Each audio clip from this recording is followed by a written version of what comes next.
जय श्रीमन्नारायण, जय श्रीमन्नारायण। संतान सप्तमी व्रत कथा। संतान सप्तमी व्रत कथा सुनना चाहिए, व्रत करना चाहिए। इसके व्रत करने से अपनी संतान घर में सुखी रहती है और जिसके संतान नहीं है उसको संतान की प्राप्ति होती है। इसकी कथा इस प्रकार है। एक रानी और ब्राह्मणी थी। दोनों गंगा जी में स्नान करने गईं तो उन्होंने देखा कि 3-4 महिलाएं संतान सप्तमी का व्रत और पूजा कर रही हैं। तो रानी बोली ब्राह्मणी से कि जी क्या कर रही हैं, तो कहीं पूछते हैं अपन इनसे। उन्होंने पूछा तो वह बोली कि हम संतान सप्तमी का व्रत कर रहे हैं, उसकी पूजा कर रहे हैं। कि इस व्रत के करने से क्या होता है कि इस व्रत के करने से अपने संतान की प्राप्ति होती है और सुख समृद्धि आती है घर में। कैसे करते हैं इसकी पूजा? कि इसकी पूजा ऐसे शंकर पार्वती जी की पूजा करते हैं और दूवा की एक चूड़ी बना के और 7 पुड़ी बना के पूजा करती हैं और 7 पुड़ी खाते हैं उस दिन। और दूवा की चूड़ी बना के पहनती हैं और दूबा की चूड़ी ना हो सके तो चांदी की एक चूड़ी बनवा के 1.25 तोले की उसको पहनती हैं, उसकी पूजा करती हैं। यदि चांदी की ना बनवा सको तो दूबा की बनवा लो। ऐसे इसकी पूजा करती है शंकर पार्वती जी की। अब ब्राह्मणी बोली मैं तो इस व्रत को करूँगी। रानी बोली अपन भी करेंगे। घर गई तो वह व्रत करने रानी तो कभी करती कभी छोड़ देती थी। 1 साल में एक बार इस व्रत को करते हैं।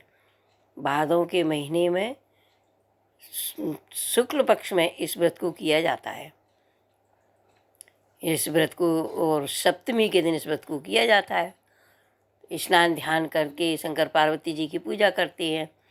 अब वो तो नियम से करने लगी ब्राह्मणी, तो रानी ने कभी छोड़ दिया कभी नहीं किया, ऐसे किया। अब दोनों ने व्रत ऐसे किया।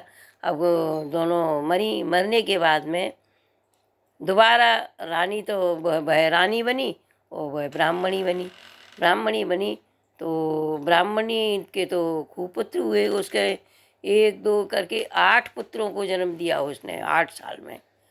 और उनमें दोनों में फिर भी मेल मिलाप था। तो रानी के कोई भी संतान नहीं थी। जब भी वो ब्राह्मणी रानी के यहाँ पर आती तो अपने पुत्रों को साथ लेके आती। तो रानी उससे बहुत जलती। एक दिन रानी ने उससे कहा, वो जहर के लड्डू बना के और रानी ने उसके लिए दे दिए, अपने बच्चों को खिला देना। उसने खिला दिए, कुछ भी नहीं हुआ। वह संतान सप्तमी का व्रत करती थी। अब फिर इस रानी ने सोचा क्या करना चाहिए, तो रानी ने अग्नि में भी जलाने की कोशिश करी। उसके बच्चों से बहुत कुड़ती थी, जलती थी, तो तब भी कुछ नहीं हुआ। हार मान के एक दिन रानी के कुछ नहीं हुआ, बच्चे नहीं हुए। तो वह बोली ब्राह्मणी से ऐसा तू क्या करती है कि तेरे बच्चों को देख मैंने कितना मतलब मारने की कोशिश करी फिर वे नहीं मरे। तो ब्राह्मणी बोली मैं तो संतान सप्तमी का व्रत करती हूँ। कि इसका व्रत कैसे करती हैं, मेरे संतान हो जाए।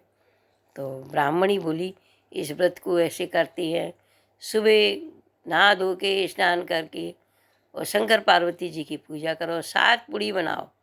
तो 7 पुड़ी पूजा करने के बाद में वही 7 पुड़ियों को खाती हैं।